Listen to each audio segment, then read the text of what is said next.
nobody really seems to care given the smoke screen of the Israeli war with Iran. So, but as to the future, nobody really knows what's going to happen. And as I said, I surely hope that this nightmare is going to over soon for everybody who's involved.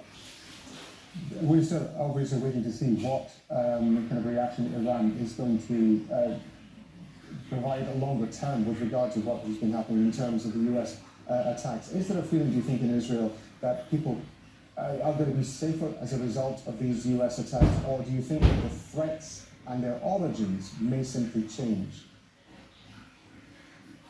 First of all, I have to emphasize that I am interested in the well-being and safety and security of everybody, of all the peoples, including the Israelis, of course. Now, I'm afraid that now we are going towards the abyss even more than before. You know, it seems that too many people now are in euphoria, but they also were in such a euphoria, you know, in the United States, in Israel, and some other places, after the American invasion of Iraq in 2003. I remember that Netanyahu then said, let's not forget that he was one of those who encouraged George W. Bush to invade and attack Iraq then. And then Netanyahu said that there was going to be, and I quote him, a positive chain reaction. And as we all know, it turned to be a complete nonsense and ended with the rise of ISIS, with a terrible bloodbath in the whole region.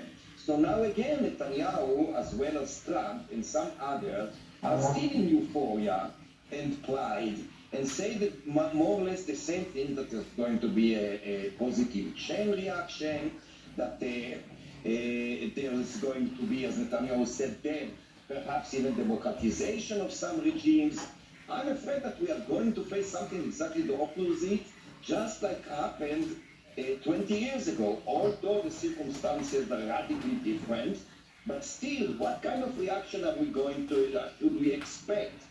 More blood and